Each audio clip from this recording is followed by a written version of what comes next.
Organic Chemistry, Chem 213, Exam 2 Material, Part 3.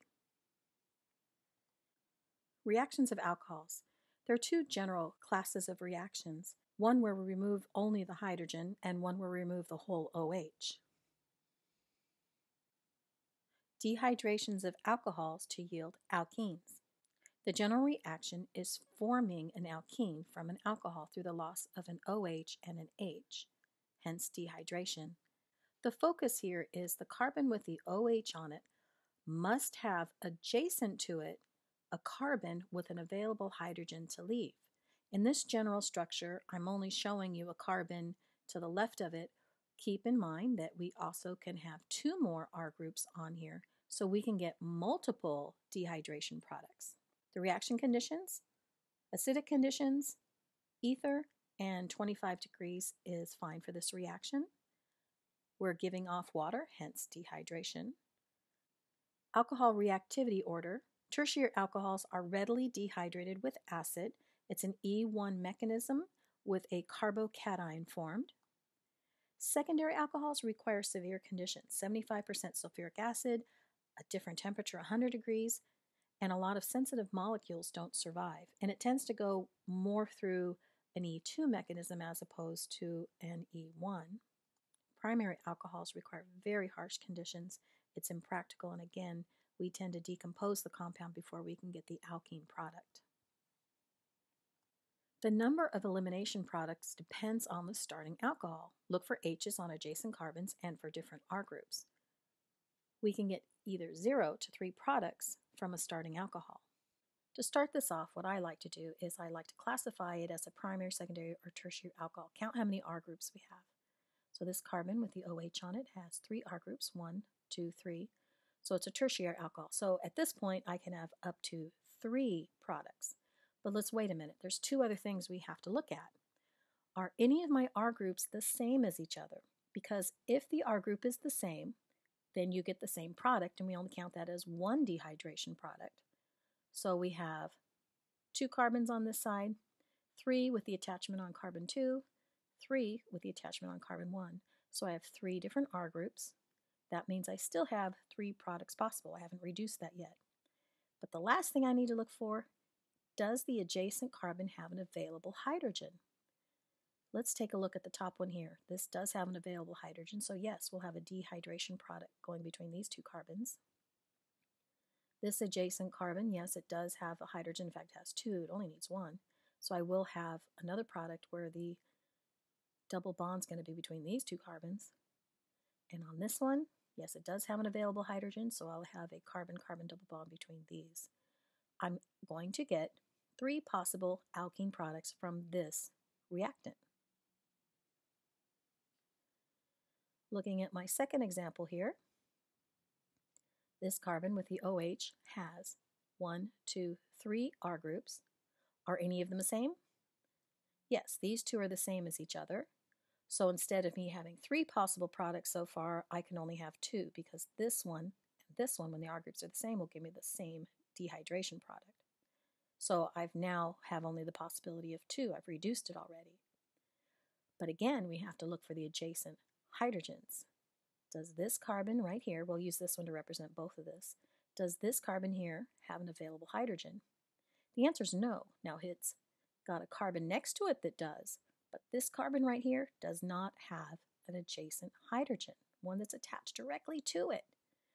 That means neither of these 2 would cause us to have a dehydration product, so now we're down to maybe 1. Let's take a look at this carbon over here. This carbon has 1, 2, 3 bonds in the ring and another bond here. There are no hydrogens here. This carbon does not have an adjacent, or this adjacent carbon does not have an available hydrogen, so it is not going to undergo dehydration. In fact, using the benzene ring or the T-butyl groups, these are T-butyl groups, those are common ways for us to have less dehydration products, and this one's actually worst case scenario. You're going to get no alkene products out of this. Looking at this carbon right here, I have 2 R groups.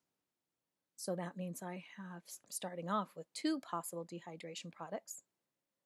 Now, are the R groups the same as each other? They are. In fact, the R group on this side is the mirror image of the R group on that side. The fact that they reconnect doesn't mean anything. So I only have one R group. That means I only have one dehydration product. Starting off with a secondary alcohol starts off with two possible dehydration products. And because the two of them are the same as each other, that brings it down to one. Now, does the adjacent carbon have an available hydrogen? The answer would be yes. Don't forget this carbon here has two hydrogens on it, not just one. So I went ahead and cleaned this up. I want to show you what's going to happen. The dehydration, the double bond is either going to go to the left of the OH or to the right of the OH. Either way, it would only be one product formed. Acid catalyzed dehydration, when we can have more than one product formed, they notice that sometimes one product is produced more abundantly than another. How this was answered is Zaitsev's rule. Zaitsev's rule states that the more highly substituted alkene is the major product. I see in my reaction here that the conversion between Mac and PC, I have an infinity sign as opposed to a degree sign, so I would like you to go ahead and make sure you note that that should be a degree sign.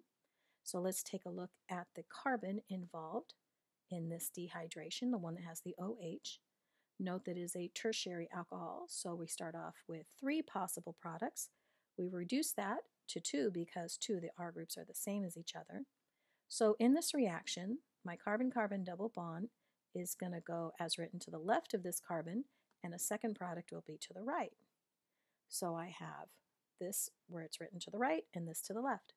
How to tell which one's major or minor is you take a look at the two carbons involved in the carbon-carbon double bond, and you basically look at how many R groups are involved in there. Taking a look at an alkene, we have four places where it can be substituted. So we have one R group, two R groups, and remember this is an H here, for example, and the CH3 here. This is three R groups around the carbon-carbon double bond. In this case, I have no R groups on that side. I have two on this side. So one way you can look at this for highly substituted is which one has more R groups involved in the carbon-carbon double bond. That's the one that's highly substituted. That's the one that'll be the major product. Problem. What products would you expect from a dehydration reaction to the following? And if you can, label the major product.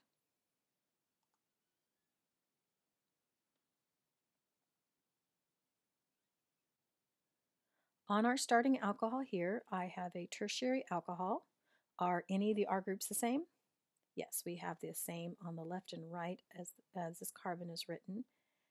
So we've now, instead of having three possible products, we're down to two.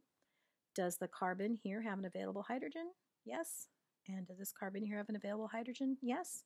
So I do have two products. Remember, this is supposed to be a degrees sign, not an infinity sign. So I have my carbon-carbon double bond to the left of where this OH was. To the right would be the same compound, so I don't write that one down. This one represents both. And then I also have my carbon-carbon double bond going vertically. And I purposely formatted this question where you need to draw the double bond vertically. Now to label major and minor, let's take a look at the two carbons involved in the carbon-carbon double bond. This carbon has 1, 2, 3 R groups. This one has 2. So the one that I have written first as the product would be the major product, and the second would be minor. It just happens to be a coincidence that both of my examples have the major product written first. Don't use that as your guide. Use the number of R groups, whichever one is more highly substituted, as the major product.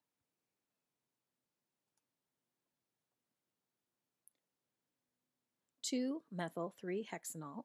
In this question, you need to know your nomenclature in order to start this out.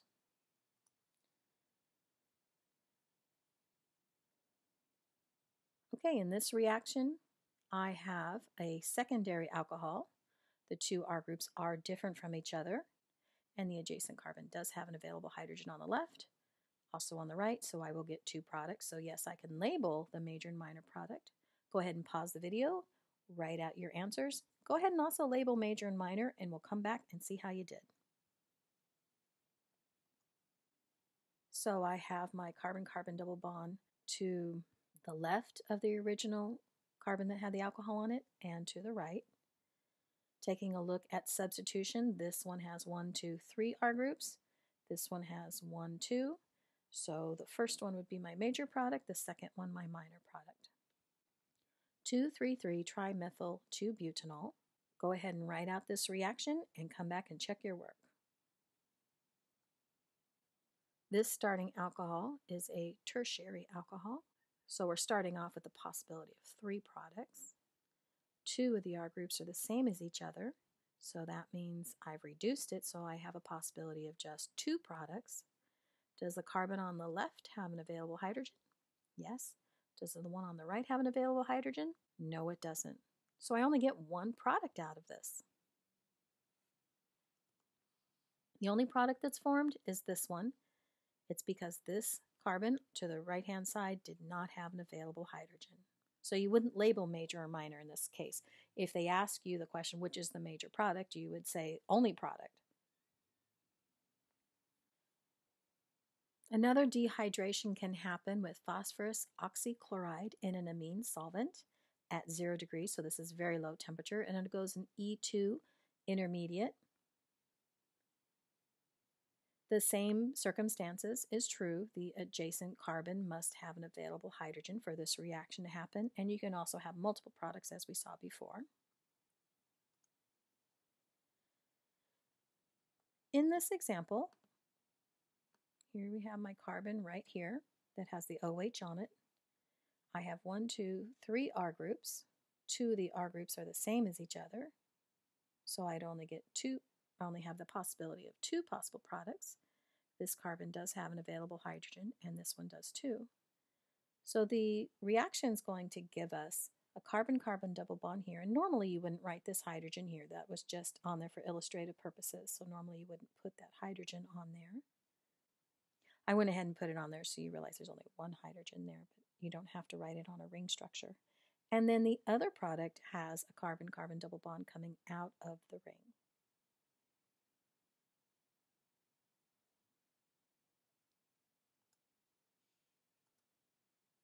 The conversion of an alcohol to an alkyl halide is a reaction we're going to see quite a bit. Primary and secondary alcohols are resistant to acid, so we can't use an acid for them to have the substitution of the alkyl group on the OH position. So we would use SOCl2 or PX3, and this is undergoing an SN2 mechanism. I have 3 different reactions you can use for this to happen. In the first case here, it does require 3 moles of alcohol to form 3 moles of the alkyl halide. You can use this reaction, but you need to keep in mind that you need to put the coefficient 3 here and here. And this reaction, we have an alcohol reacting with P, Br3, so only Br can be substituted, and with SOCl2, only Cl can be substituted. So the first reaction can be either chlorine or bromine, but the second 2 are specific to bromine and chlorine. Tertiary alcohols are converted by HCl or HBr at low temperature. This is an SN1 mechanism using a carbocation intermediate. Our OH is going to be substituted with our halogen, and we'll have a minor secondary product of water. So with these problems, I'd like you to go ahead and convert the alcohol to the alkyl halide. Go ahead and pause the video and do all of these reactions. Come back and check your work. So this first set of reagents is going to have a Cl replace wherever the OH was. In my starting reactant here, I have the OH within the line of all the carbons in a condensed structural format. Sometimes they'll put parentheses around the OH. Sometimes they don't, so I wanted to show you both formats so the format doesn't throw you off. This OH is attached to this carbon, not this carbon, and the reason why I know it's not this carbon is it would have too many bonds if I attached it to that. In the second reaction, bromine is going to replace the OH, and this is a tertiary alcohol, so this is a great reagent to use for this substitution. And I have a primary alcohol in this case, reacting with PBr3. Oxidation of alcohols can be accomplished using PCC or CrO3, depending on what we want to have as our product. A primary alcohol, when it undergoes oxidation, mild oxidation, not a strong oxidizing agent, but a mild oxidizing agent, will form an aldehyde. An aldehyde can undergo oxidation and become a carboxylic acid. Now, if we took a primary alcohol and we used a strong oxidizing agent, it would completely skip the aldehyde piece. It would go directly from a primary alcohol to a carboxylic acid. This reaction you're seeing right here, we are going to look at more times this semester. When we get to the aldehyde section, we will then be talking about how do you make aldehydes? Well, one way to make aldehydes is the oxidation of a primary alcohol. When we get to the aldehyde section, we're also going to say, okay, how do you react them? We will see that we can oxidize an aldehyde to form a carboxylic acid. And then we're going to see this reaction again one more time. When we get to carboxylic acids, we're going to change the point of view. We're going to see this exact same reaction, but this would probably say from the viewpoint of, hey, how do you make a carboxylic acid? Well, we can do a strong oxidation of a primary alcohol to form a carboxylic acid, or we can take an aldehyde and have it undergo oxidation and form a carboxylic acid. The point is, this reaction is very important. We're going to be using this reaction pretty much for the rest of the semester. You'll see it again and again. It's a good time to memorize this reaction. We're going to use it a whole bunch this semester. Secondary alcohols, when they undergo oxidation, they form a ketone. Tertiary alcohols do not undergo oxidation.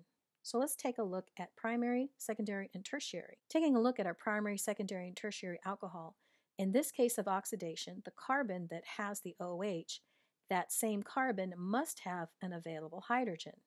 It's not the same as dehydration. We're not forming an alkene. We are forming a carbonyl compound. So again, on our secondary alcohol, if you notice, I still have an available hydrogen to undergo this oxidation. But when I get to a tertiary alcohol, I do not have an available hydrogen. Therefore, it will not undergo oxidation. Primary and secondary alcohols undergo oxidation. Tertiary alcohols do not. Biochemical oxidation of ethanol. Here's ethanol. It's undergoing an oxidation reaction, and instead of just having the oxidizing agent symbolized in O bracket, they're giving us a specific oxidizing agent. It'll go from ethanol to acetaldehyde. That'll undergo oxidation and form acetic acid. NAD+ is an oxidizing agent that will react with ethyl alcohol and form a buildup of acetaldehyde. It is used as an aversion treatment for alcoholism. The buildup of acetaldehyde results in extreme nausea, hypotension, flushing, and vomiting. So how they use this is somebody that's undergoing an alcohol aversion program, they will take the NAD, and if they don't ingest alcohol, nothing happens. But as soon as they drink alcohol, they feel extremely sick, and the aversion is every time you drink alcohol, you feel sick, so after a while, your brain says, hey, I don't want that anymore, I don't like feeling sick all the time, and that's the aversion. In the previous slides, we were looking at the general oxidation reactions. Let's look at more specifics. Here we're looking at primary alcohols. To form an aldehyde, the oxidizing agent that you use would be PCC and dichloromethane. So PCC, this is what its actual structure is. Normally over the arrow, they'll just write PCC. This is a mild oxidizing agent, and it'll cause our primary alcohol to form an aldehyde. If we use a stronger oxidizing agent, such as Jones reagent is CrO3, dissolved in aqueous sulfuric acid and acetone. This is a stronger oxidizing agent. It'll completely skip the aldehyde piece and go directly from being a primary alcohol to a carboxylic acid. Because Jones reagent is such a common reagent, sometimes you'll see the reaction, they'll just put the word Jones over the arrow indicating or Jones reagent instead of all of this. You need to be able to recognize Jones reagent is an oxidizing agent. In fact, it's a strong oxidizing agent, but you also need to know what makes up Jones reagent. How Jones reagent works is the alcohol forms a chromate ester followed by the elimination with an electron transfer to give the carbonyl compound. When you have Jones reagent, a primary alcohol forms a carboxylic acid, as we saw in the previous slide, and secondary alcohols form ketones. The mechanism is we have the oxygen in the OH giving a pair of electrons to this chromium, and then the oxygen that was bonded to it, it could have been any of these three, they're just showing this one as the example, it gets to be an oxide ion. An oxide ion. A base will come in, it'll go ahead and grab this hydrogen because that's what bases do. The pair of electrons will go to this oxygen. And what's going to happen is after this transfer happens, another base comes in. Remember, there's going to be a whole bunch of bases in there. It's going to extract this hydrogen this time under an E2 mechanism, and it's going to cause the carbonyl product to be formed. Secondary alcohols undergoing oxidation again form ketones. Another reagent that can be used as an oxidizing agent is the sodium Na2Cr2O7 in acetic acid. We don't have to have strong or weak oxidizing agents. In fact, you could use strong or weak on a secondary alcohol to form a ketone. We don't have any other further oxidation that occurs. PCC is typically used for sensitive alcohols such as steroids that have other reactive functional groups on there, and it's also usually at a lower temperature so we don't react in other sites of the steroid. And we can also use Jones reagent. Even though it's a strong reagent, we can use strong or weak in order to convert our secondary alcohol to a ketone. In this problem, I'd like you to predict the reactant using Jones reagent. Our carbonyl compound, that's where the OH is. Be sure that you have the correct number of hydrogens here. This carbonyl does not require any hydrogens because it already has 4 bonds. The carbon under its new condition must have 1 more hydrogen. Be sure to add that. The Bordwell-Wellman oxidation. This is another oxidation reaction, but the neat thing about a Bordwell-Wellman is it's actually a qualitative test, and it can help us determine if we have a primary or secondary alcohol or a tertiary alcohol. It's an oxidation reaction, so what's going to happen? We know from before that primary and secondary alcohols undergo oxidation, while tertiary alcohols do not. Primary alcohols are oxidized to their respective aldehyde.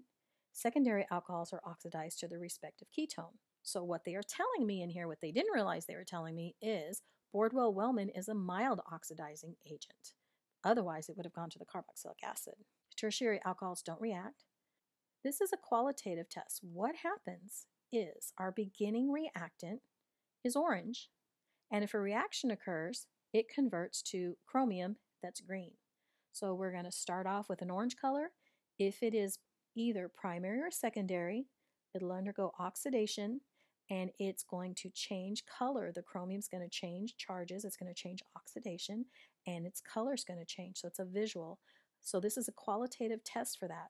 Now, if you have an alcohol and you use Bordwell-Wellman, the only thing it can tell me if you get a positive test that it's primary or secondary. It won't separate the two from each other. Now, if you use Bordwell-Wellman on an alcohol and you get no reaction, I do know for a fact that it is a tertiary alcohol. So this would be a good way to tell the difference between tertiary and primary, secondary, but not a good way to tell the difference between a primary and a secondary. You get the same results. The previous reagent gave us the same results if it's primary or secondary. Now the Lucas reagent actually can identify if it's primary, secondary, or tertiary because each of those give a different reaction time. So the Lucas reagent is a mixture of zinc chloride and concentrated HCl. And what happens is the alkyl chloride that's formed is insoluble and forms a lower layer or a cloudy solution. The Lucas reagent is HCl and zinc chloride. Again, this is one of those reactions where Lucas reagent is so common. Sometimes they'll just put the word Lucas or Lucas reagent with the arrow. You do need to know that Lucas reagent is zinc chloride plus HCl. What's going to happen in this reaction is we're going to have a substitution reaction where our OH is, we're going to get the halogen there. What happens in the Lucas reagent? We have different rates of reaction depending on whether the alcohol is primary, secondary, or tertiary. Primary alcohols don't react at all. Secondary alcohols react after about 4 to 5 minutes. Practically in labs, sometimes it takes a little longer. And tertiary alcohols react immediately. In fact, those happen to be an SN1 condition. Basis of this trend is due to the stability of the carbocation intermediate. The tertiary carbocation is the most stable and the primary is the least. On the next few slides, I have all the different reagents we're using with different kinds of alcohols, primary, secondary, and tertiary. I'd like you to complete the reactions, pause the video, come back and check your work. You don't need to do just this slide right now. Go ahead and work on, I think I have 2 more slides. Go ahead and do all of them and come back and check your work. For this first one, all these reactants are primary alcohols. Jones reagent is an oxidizing agent, and if primary alcohol will undergo oxidation, it's a strong oxidizing agent, so it will make carboxylic acid. It won't stop at the aldehyde. So my primary alcohol with PCC, this is a mild oxidizing agent. A mild oxidizing agent with a primary alcohol forms an aldehyde. Lucas reagent does not react with primary alcohols. It's because the primary carbocation that's formed is so unstable. So this would be no reaction. Bordwell-Wellman, if you recall, it has a positive test. In fact, it changes color for primary and secondary, but no reaction for a tertiary. Since this is a primary alcohol, it will undergo a reaction. And not only will we form an aldehyde, because it's a mild oxidizing agent, we get a nice color change that we can see in lab. These are all secondary alcohols. Jones reagent is an oxidizing agent. Primary and secondary alcohols do react. What we're going to form is a ketone. Sodium chromate compound and water. This is an oxidizing agent, and this oxidizing agent will cause a secondary alcohol to form a ketone. In fact, we'll get the same product as if we would have used Jones reagent. Lucas reagent, that's the one where it's a timed reaction. Primary alcohols don't react at all because the carbocation that's formed is very unstable. Secondary is formed, but it takes a while, 4 to 5 minutes, because the secondary carbocation is kind of unstable, relatively. So yes, we will get a reaction, but it'll take us a little while to get it. So in this case, our OH gets replaced with a Cl. Bordwell-Wellman, it's an oxidizing agent. Primary and secondary alcohols do react. And again, this is the one where we get that nice green color change. It's a very good qualitative test for us. Looking at tertiary alcohols, Jones reagent is an oxidizing agent. Tertiary alcohols do not undergo oxidation. That would be no reaction. The next set of reagent, the sodium with the chromium, that is also an oxidizing agent. Tertiary alcohols, no reaction. Now the Lucas reagent is different. Remember, this is an SN1 mechanism. It forms a carbocation, and the best, most stable carbocation we have is tertiary, and that's what's formed here. So this reaction is immediate. Bordwell-Wellman, it's an oxidizing reagent. So what's going to happen is primary and secondary will change, but a tertiary will not. No reaction. Sometimes it's necessary to protect an alcohol when it can interfere with a reaction involving a functional group in another part of a molecule. What we can do is we can take the alcohol piece, convert it to something that's very unreactive, go ahead and react the rest of the molecule, the part that we want to react, and then go back and regenerate the alcohol. So this is 3 steps. Protection involves taking TMS and the hydrogen in this reaction. The hydrogen is going to be replaced. The oxygen is going to stay there. The hydrogen is going to be replaced with TMS. And this is in the ether family. It's an ether. Ethers are very unreactive. So now this piece of the molecule is no longer reactive. The second thing you would do is carry out the reaction on the other end of the molecule that you want to react. And the last piece is to go ahead and remove the protecting group. And this can be done various ways. And one way is you can use aqueous acid. Preparation and uses of phenols. Phenols are used in resins, adhesives, and as starting material to make wood and food preservatives, also as antiseptics. The industrial process for making phenol is we start with cumene and it reacts with oxygen. What's going to happen is this carbon right here is going to now become a peroxide with OOH on here. That compound undergoes a protonation using an acid, and this whole thing becomes removed and becomes an OH.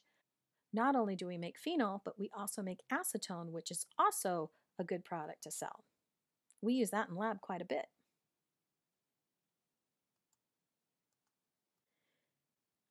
Laboratory prep of phenols, we would start with toluene.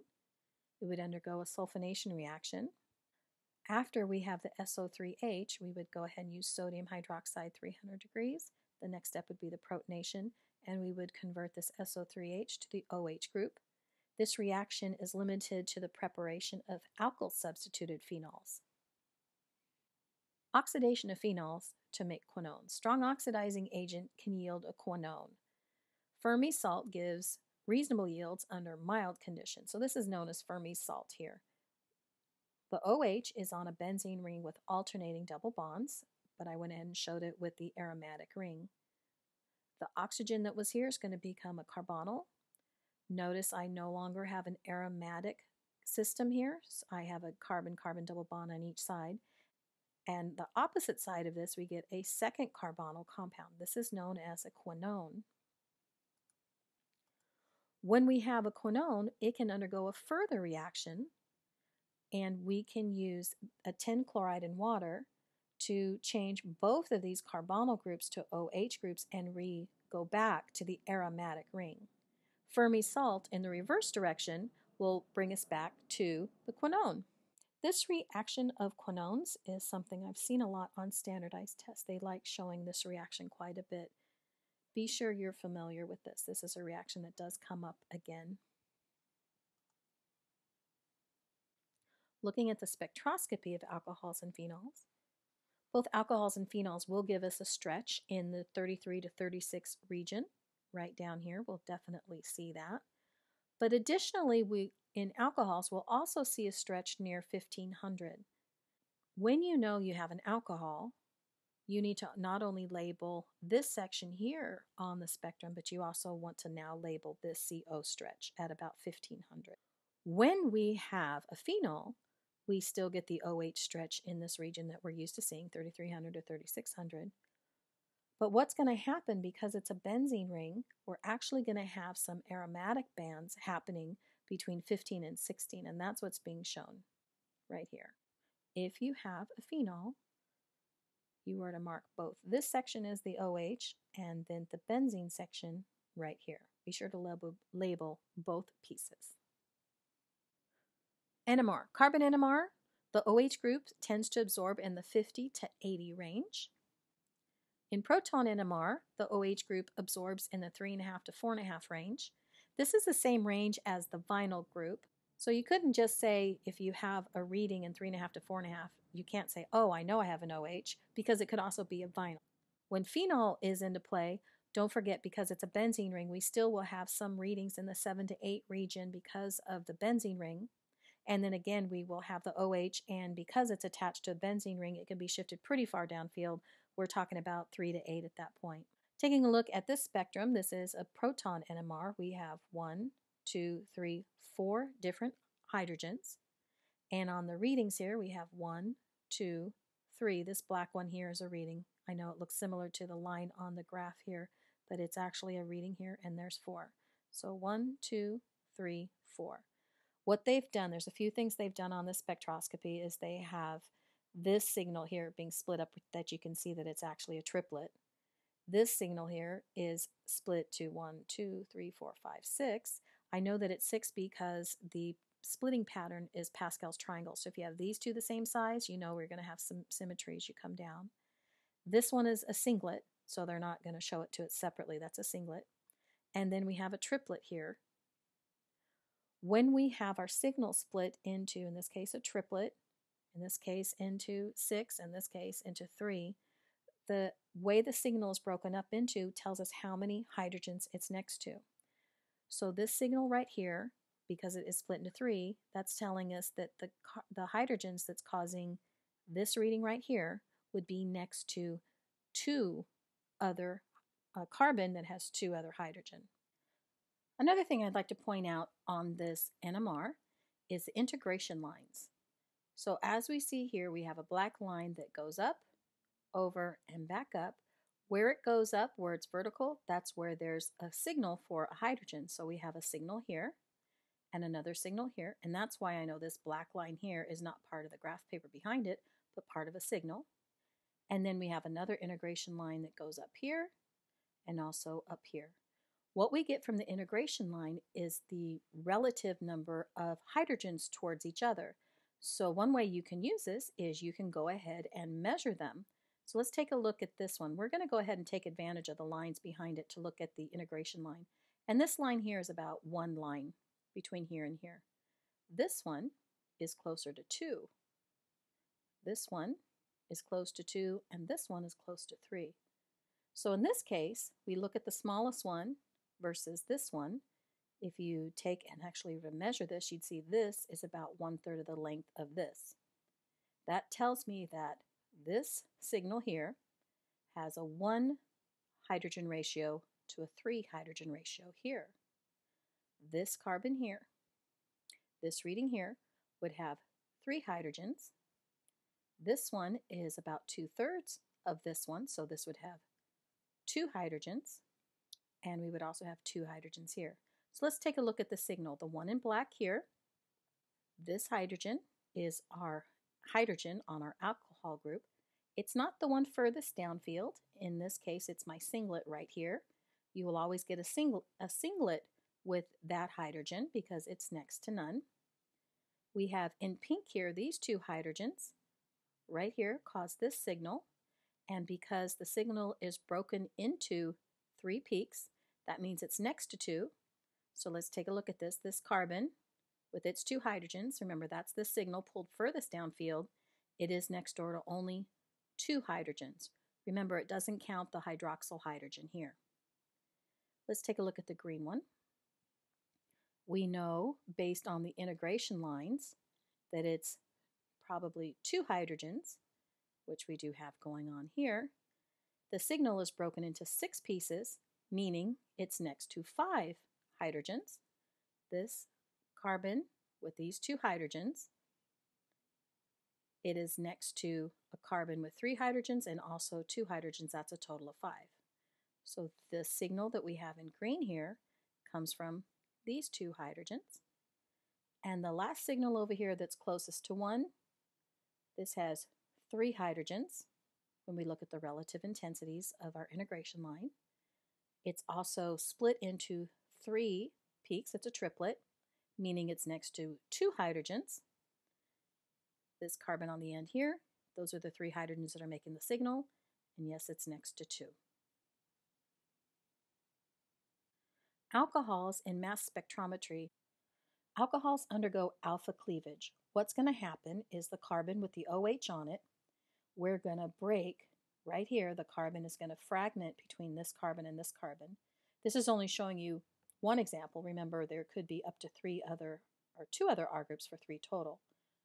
The fragment that gets broken off is not going to be detected.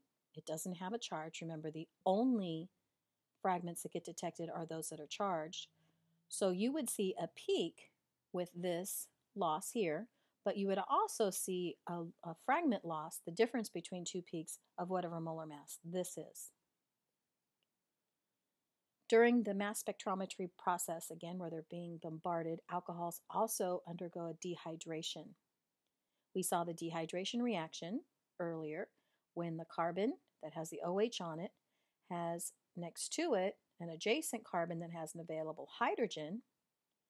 What's going to happen is we can have the H and OH dehydrate and cause an alkene. So what fragment pieces will be detected, again, are only those with positive charges, so the neutral water would not be detected, but we would have a peak at this molar mass. But keep in mind, from our original compound, our parent peak, we would have a loss of minus water, of minus 18. And that's another way we can show in a mass spec that we have an alcohol.